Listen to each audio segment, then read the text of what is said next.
ABN Marathi news मध्ये आपल्या सर्वांचं स्वागत आहे। ताज्या बातम्यांसाठी एबीएन मराठी न्यूजला सबस्क्राइब। संविधान प्रतिकृतीचा अवमान करणाऱ्या इसमावर गुन्हे दाखल करा, Republican party of India Gavai गटाचे निवेदन। परभणी येथील डॉक्टर बाबासाहेब आंबेडकर यांच्या पुतळा परिसरातील संविधान प्रतिकृतीची 10 डिसेंबर रोजी एका इसमाने संविधान जागेवरून काढून अवमान केला आहे। ही सदर घटना घडली आहे। त्या इसमावर व त्याच्या मागे कोण सूत्रधार आहे याच्यावरही देशद्रोहीचा गुन्हा दाखल करण्यात यावा, तसेच त्याच्यावर कडक कारवाई करण्यात यावी अशी निवेदनात नमूद करण्यात आले आहे। यावेळी निवेदनाप्रसंगी Republican party of India Gavai गटचे प्रदेश अध्यक्ष जगप्पा कांबळे, पश्चिम महाराष्ट्र उपाध्यक्ष रावसाहेब प्रक्षाळे, संघटक बापू लालसरे, पश्चिम महाराष्ट्र उपाध्यक्ष मारुती सोनवले, जिल्हाध्यक्ष धर्मा माने, शहराध्यक्ष शंगराज बिराजदार, अल्पसंख्याक शहराध्यक्ष सिकंदर शेख, अल्पसंख्याक सचिव गौस पिरजादे, पूनम मोरे, आरती हनमगावकर, नागेश गेजगे, मेहबूब तांबोळी, अमिना शेख, राकेश कांबळे, अखिल बिराजदार, सागर मंदारे व इतर कार्यकर्ते उपस्थित होते।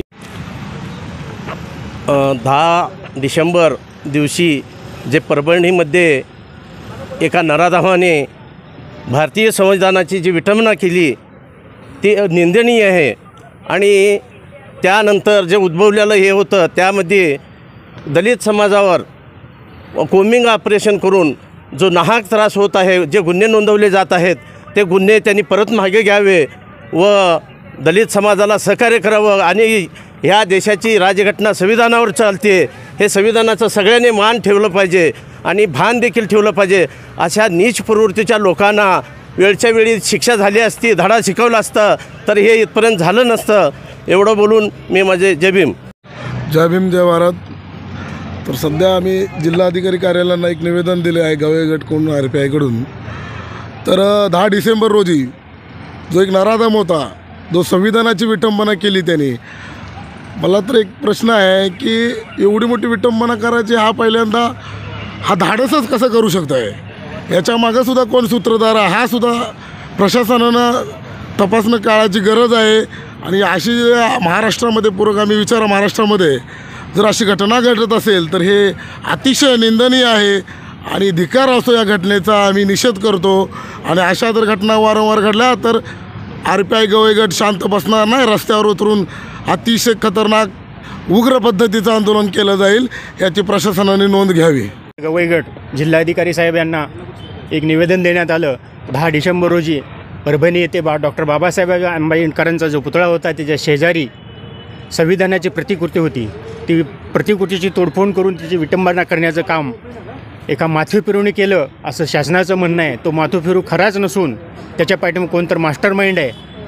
तो माथेफिरू असता तर त्याला संविधानाची प्रतिमाच कशी दिसली असती, डॉक्टर बाबासाहेब आंबेडकरांची प्रतिमाच कशी दिसली असती। तो जर माथेफिरू असता तर तिथे गेलाच नसता, कारण तो डॉक्टर बाबासाहेब यांनी संविधान लिहिलं, त्याच्यावर पूर्ण देश चालतो, कितीतरी राष्ट्र चालतात। अशा ठिकाणी तो माथेफिरू जातो आणि असं अशोभनीय कृत्य करतो। त्या माथेफिरूच्या मास्टरमाइंडचा ताबडतोब शासनाने शोध लावावा, त्यांच्यावर देशद्रोहाचा गुन्हा दाखल करावा। पार्टी ऑफ गवई गटाच्या मध्यवर्ती यांच्या जागा दाखवल्याशिवाय हे रिपब्लिकन पार्टी ऑफ इंडिया गप बसणार नाही। ह्यांचा अवकात काय आणि हिने पहिलं काय होते, जर ह्यांचा अवकात असलं तर आमने सामने आम्हाला जागृत करून जर संविधानाला जर धक्का लावला असतं तर आमचा ताकद आम्ही दाखवूनच दिलं असतं रिपब्लिकन पार्टी ऑफ इंडियामधनं। एवढं बोलून मी माझे